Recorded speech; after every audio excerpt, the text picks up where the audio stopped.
Hey guys, what's going on? So today I got a video on my brother's car. This is the car that ended up replacing our old Buick LeSabre. This is a 2005 Chevrolet Monte Carlo. And I'm sorry about the lighting on the car. It's parked next to the Suburban. The sun's at a weird angle because, you know, winter. But so yeah, got it sitting here.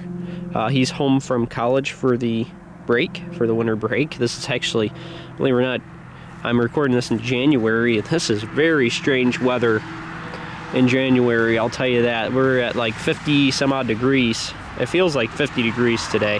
And for January, I think today's the 4th of January.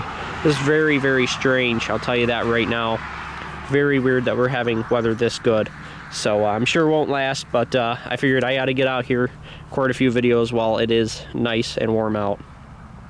And so let's talk about the car a little bit. This is actually a two-owner. My brother's the second owner of this car, and he's only owned it for about a year now.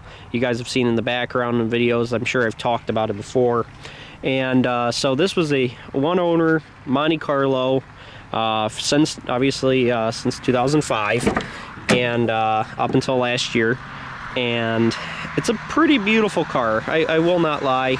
This thing's done pretty good for him at college and stuff like that. He goes to a pretty far away college too. It's not like he's making short trips. He's got like a 2 hour and 30-minute drive, somewhere around there, back and forth from home. Obviously he doesn't commute from home to college every day. He has an apartment out there, but yeah, the interior is in awesome shape. It's got 140,000 miles. Let me go ahead and bring that up here. I'll actually end up starting for you guys in just a minute. And there's your mileage down there. 147,983. He got it with 141,000-ish miles. It's got a sunroof. Not too well optioned, but not too bad. Unfortunately, the options stop at the sunroof, and that's about it. I mean, I guess it's only about got the sunroof. Unfortunately, under the hood, you guys already know what I'm about to say, or what you're about to see. It is the 3400. Unfortunately, these are good motors, guys. If you're willing to put the work into them. They are good motors. They have problems with head gaskets and intake gaskets, mostly intake gaskets, but this one actually had a blown head gasket when we got it.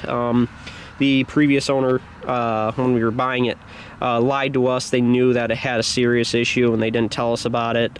They just told us that they put a new thermostat in it, and that was it. They said the car should be ready to drive and should be a good car. Well, they lied, and as soon as we got it back here, we filled it with coolant because the overflow was completely full, but the radiator had nothing in it. So I put in the radiator, seemed okay for a little bit, and then eventually I realized that it wasn't okay. So at first I thought it was the intake gasket because most of the time I just do. Now I've owned enough of these type motors, 3100, 3400. I usually just do the intake gaskets. Well, I just did the intake gaskets, buttoned it back up together, and it started pushing coolant out of the radiator into the overflow and out of the overflow. By the way, the intake gasket was actually on its way out, so it actually was a very close call. It was a very minor leak, I thought. And so I put it back together. This thing had a bunch of stop leak in the cooling system. I mean, a lot of it, still got some in it. And we flushed this thing out probably 7 or 8 times now. I'm not exaggerating. We've had this thing all apart, and it still has coolant, still has that stupid coolant stop leak in it.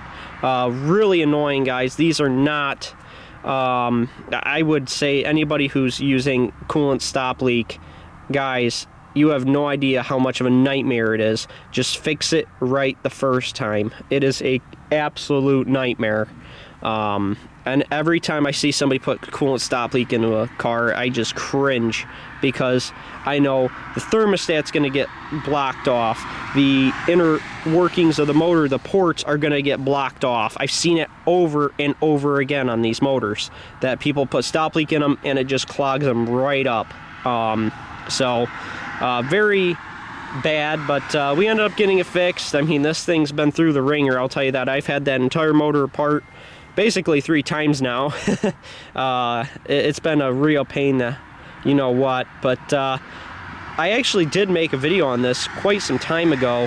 Now, it was last year actually about this time that I made a full series on this thing. I mean, I was making a full series, but then I kind of just gave up because it just ended up being such a headache, because I kept on having to drive it back in and tear it apart again, because the second time around, when I was tearing apart the engine because I thought the head gasket had blown, which it had, but I didn't realize it, but I opened up the intake and the stop leak had actually pushed the newly put on intake gasket, the one I just had put on there, actually pushed under the brand new intake gasket. I torqued it down properly, had my torque wrenches and everything, had the torque specs. I did everything exactly as I would on the 3100, and I had never worked on the 3400 before, but that was okay because they're basically the same motor, just a little bit different. And at the end of the day, I'm telling you, I didn't do that job wrong, and it pushed underneath the intake gasket. I mean, I'm talking, it was bad too. And so I cleaned it out again, flushed it, put it all back together, still was blowing coolant out of the, and this time I realized it wasn't just intake. I realized it was exhaust gases blowing through the radiator, through the coolant overflow, and that's when I did the head gasket.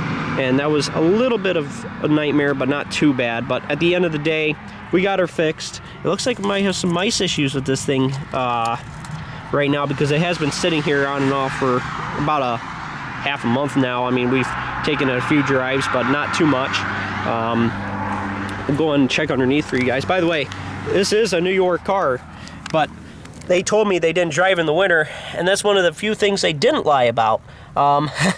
They did not lie about that. This car is extremely clean for the year.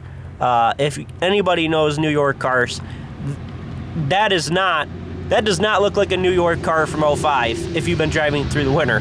I'll tell you what, most of the cars that are from 05 that have been driven through the winter up here are no longer on the road. I'd say probably in the less than 20% of 05 cars that have been up here all their life without any undercoating or anything like that are actually still up here on the road. Very few, and the ones that are left are completely rotted out, just like my Impala. That's an 07, and that is completely rotted out. It's not going to go on another year. So, and that's got less miles than this car does. So, but overall, it's been a good car after that. We did have to change the pressure, I can't remember what it's called now, the pressure solenoid, I believe. That's what you call it. I just can't think off the top of my head. Very common issue with the 4T65E. Had to replace that. Replace the transmission fluid, because I don't think it's ever been replaced in this thing. It was as black as motor oil. It was really bad. It probably was what ended up causing that solenoid to fail, at least at this mileage. So, but overall, we got it all sorted out. I'll go ahead and start it up for you guys. I know I'm just kind of more rambling than talking about things that matter. More like, how does it run? The answer is awesome. It does have a little bit of piston slap when it's cold, as all of these do. You guys can hear it.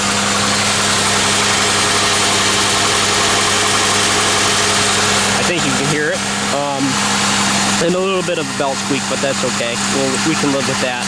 But Craig just needs a new belt. But yeah, we got a lot of new parts on this thing, and he got it for pretty cheap. Luckily, I put new headlights on it, and that made this car a whole nother car. I really do wish it had the 3800, because not only do you get the 3800, you also get the nice spoiler that's on the back of these, because these look so plain without the spoiler. They really do. I didn't realize how much of a difference it made until you see one with the spoiler versus not. So, and this trunk's actually already been replaced once. I don't know if you guys can see the paint. the quality of the paint on this thing.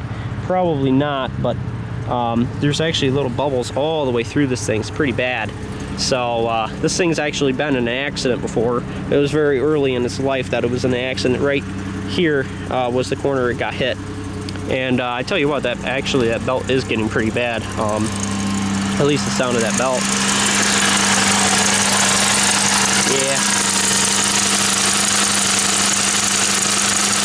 It's more than just a belt, I don't know. But all I know is it's been a pretty good car for him, and it drives great. He's got another set of tires to this thing. They're aluminum, they're beautiful rims, and good tires on this thing. So yeah, he's been pretty happy with the car. He still wishes he had a Buick, because Buicks do just ride so much better than these do, believe it or not. Even the W-body Buicks like the LaCrosse and the Regal and the Century do ride better than these W-bodies, Monte Carlo, Impalas. They do ride quite a bit better. They're just more quiet, more comfortable ride. Obviously, that's what you buy a Buick for. And they got just as much power, if not more power, because the Buicks get the 3800 and the Impalas get like the 3400, and they do have an optional 3800. So everybody craps on the Buicks, but at the end of the day, after you own a Buick and then you switch to something like this, you end up wanting the Buick back, believe it or not. So he kind of misses the LeSabre, but and at the same time I do too, because at the end of the day, it was a nice car to drive. And not saying that this isn't a nice car to drive. These are still very nice cars. I've driven some pieces of crap. Like the Honda Civic. Yeah, that was not nearly as comfortable as this car is. But it wasn't that bad. I've driven worse. Again, I've driven worse. So sometimes I wonder how people drive the cars they do until they drive something like a Buick, and then they probably will never turn back. So alrighty guys, that's enough of me rambling. That's your introduction to the 2005 Chevrolet Monte Carlo. I don't know how much longer we're gonna have it because he really wants a Buick, but he does love this car. At the end of the day, it is a beautiful car. I've made it pretty good as far as interior goes, and the headlights and other cosmetics, things like that, and the rims, obviously in the summertime, more beautiful rims. We're trying to drive this car the least amount we can. I undercoated it with Rust Cop. I don't know if you guys know what Rust Cop is, but look it up. Rust Cop is some great stuff. Carwell Rust Cop is basically what I use.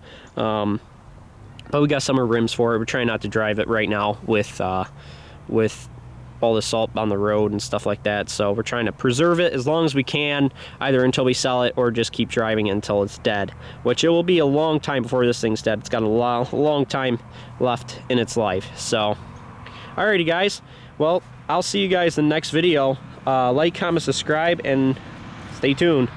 I got more updates for you guys.